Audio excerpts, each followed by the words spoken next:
Bonjour et bienvenue sur l'Eco TV. Nous faisons en fin d'année une spéciale rétrospective des différents marchés, des différentes bourses.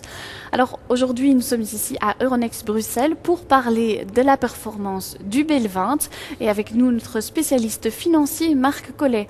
Alors Marc, le BEL 20, mais comment s'est-il comporté par rapport aux autres bourses européennes ? La bourse de Bruxelles enregistre un des plus forts reculs en Europe. Son indice BEL 20 perd entre 5 et 6%.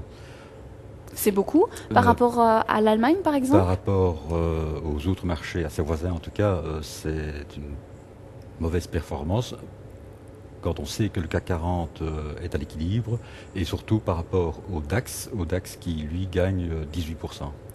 Alors pourquoi est-ce que le BEL 20 subirait, on imagine qu'il y a la crise du subprime qui a fait chuter toutes les bourses, est-ce qu'au niveau du BEL 20, il n'y a pas autre chose aussi, comme peut-être la crise politique ? La crise politique a probablement pesé sur le moral des épargnants particuliers, oui, mais c'est quand même principalement le subprime qui est le principal facteur négatif pour notre marché, dans la mesure où le BEL 20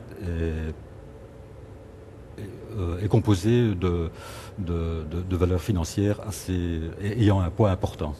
Fortis par exemple. Et Fortis, exactement. Fortis, à lui seul, est à l'origine de 75% de la baisse en points du BEL 20 cette année-ci. Ce qui est beaucoup. Alors Fortis, justement, oui. Oui. Fortis, qu'est-ce qui s'est passé Fortis cette année ? Il y a eu le rachat d'ABN. Outre le subprime, effectivement, outre le subprime, ce qui a pesé sur l'action Fortis, c'est son rachat de la banque de détail ABN AMRO aux Pays-Bas. Pour cette opération, Fortis a dû augmenter son capital, a dû s'endetter et cela a pesé sur le cours de son action. Mais ça a eu aussi un impact positif sur la liquidité du BEL 20. Alors ça, c'est effectivement le point positif de l'opération Fortis, c'est que le nombre de titres s'étant multiplié. Notre marché est devenu plus liquide de ce fait. L'an passé, par exemple, pour prendre cet exemple, l'an passé, dans le BEL 20, on échangeait en moyenne chaque jour 10 millions d'actions à Bruxelles.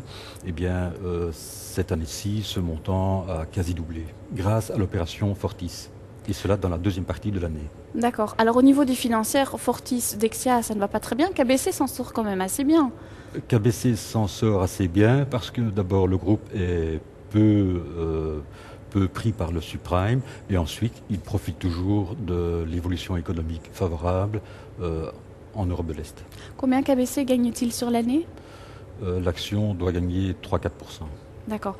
Ce qui est une très belle performance si on la compare à celle de Fortis qui, elle, perd 30%.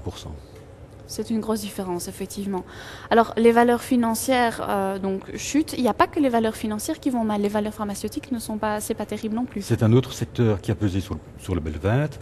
Nous avons Omega Pharma qui a perdu une bonne vingtaine de %. Il y a également UCB qui signe, si je ne me trompe pas, la deuxième plus médiocre performance du BEL 20. Ces actions souffrent des doutes des investisseurs sur l'évolution de leurs affaires pour cette année-ci et peut-être encore dans les prochains mois.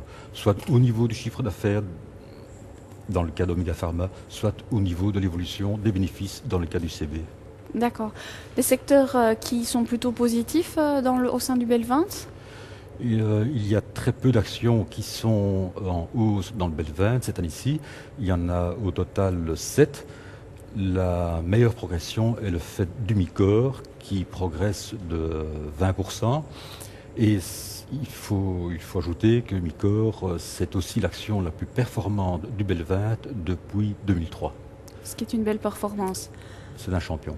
D'accord.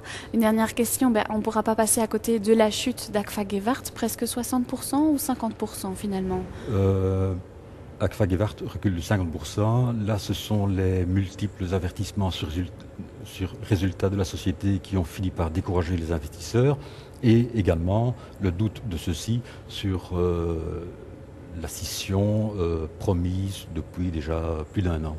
Alors depuis que le nouveau CEO est installé, Joe Cornu, donc mi-novembre, on a vu quand même une toute petite reprise du cours, enfin 10% c'est quand même pas mal, mais par rapport à la valeur... La perte reste quand même assez conséquente. D'accord.